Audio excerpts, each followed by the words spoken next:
Hours after saying goodbye to his father, an 11-year-old strapped into a race car and drove, not days, not weeks, hours.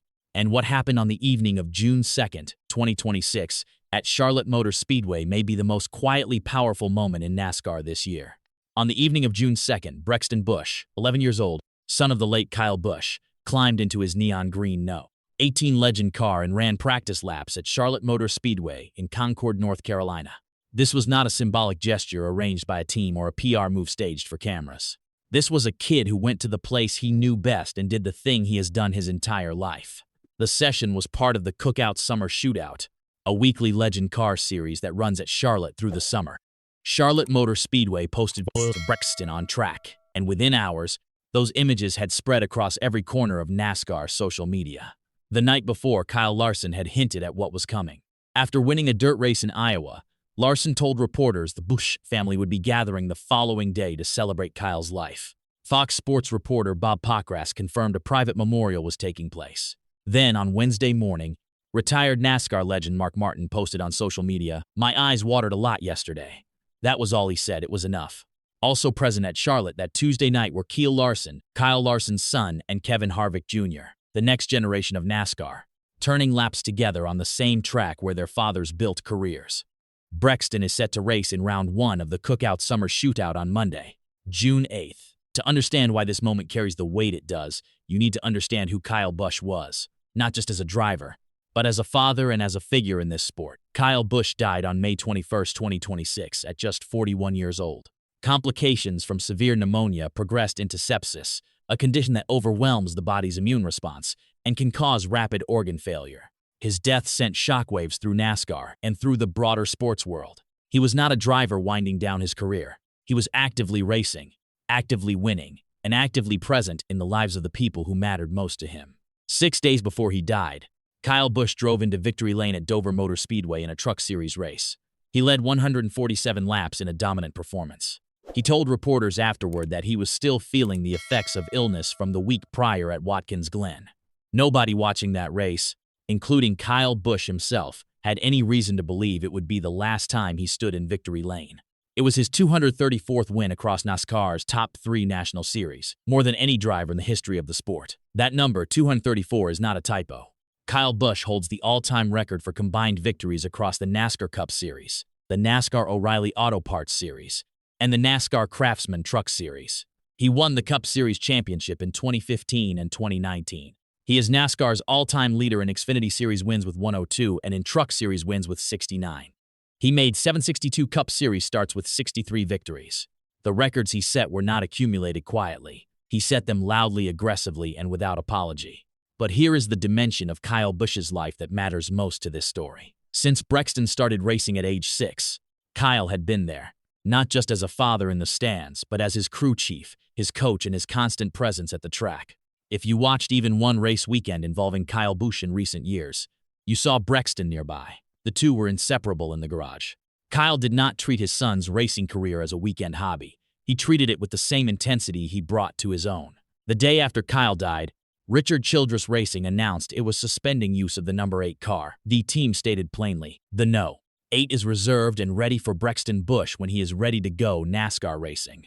That is how much this sport believes in what this kid is capable of. Brexton Busch is 11 years old. He has been racing since he was 5 or 6, and last year he won 48 competitions, not starts. 48 wins across multiple disciplines: legend cars, bandoleros, micros, bandits, late models, and sprint cars. He is the defending legend car national champion. Earlier in 2026, he raced against his father at the Tulsa Shootout, one of the few times a son and father competed wheel-to-wheel at that level. Kyle posted about it afterward. Even though he may not admit it, at Brexton Busch was having just as much fun as I was. Boring. SMH. The talent here is not in question. The results over the past several years confirm it across multiple car types and racing formats. But what Tuesday night at Charlotte showed was something harder to measure than a win total. It showed character under a weight that no child should have to carry. The pipeline that Brexton is currently running through has produced some of the biggest names in NASCAR: Chase Elliott, Joey Logano, Ryan Blaney, Bubba Wallace, and Dale Earnhardt Jr. All came through legend cars on their way to the top level of the sport. So did Kyle Busch himself, coming up through legend car racing in Las Vegas. The parallels in trajectory between father and son are not lost on anyone watching this story develop. Richard Childress Racing has made it clear they are not just holding the number 8 as a courtesy. They believe Brexton will one day be ready for NASCAR's highest levels. The Cup Series age minimum is 18. He would be eligible for the Truck Series at 16. That gives him 5 years of development racing before he is even eligible to begin climbing the ladder. He is already 5 years into serious competition. Grief does not follow a schedule. That is not a sentiment. That is a fact about how loss works. And for a child who has spent his entire conscious life on racetracks, returning to one within hours of a memorial service is not impulsive. It is instinctual. Racing is one of the few pursuits that demands total mental presence. The concentration required to drive a legend car at speeds between 115 and 140 miles per hour on a short oval track does not leave room for anything else. The mind is forced into the present. For a grieving 11-year-old whose earliest memories involve racetracks, garage smells, and the sound of engines, getting back behind the wheel was likely the most natural response available to him. Many of the legend cars present at Tuesday's practice session had Kyle Busch memorial decals on them. The drivers, their families, and the series itself acknowledged what that evening meant. It was not a normal practice session. It was a community gathering around a family in pain, held in the only language they all share, racing. The CookOut Summer Shootout is not recreational racing. It draws serious young talent. Last year, Cup Series drivers including Bubba Wallace and Shane Van Gisbergen stepped into legend cars for the event. Van Gisbergen's recent oval performances have demonstrated that laps in this series carry competitive significance. Brexton will not be racing against casual participants. He will be competing against proven young talent, and he will be doing it under a level of scrutiny that no other participant in the field will face.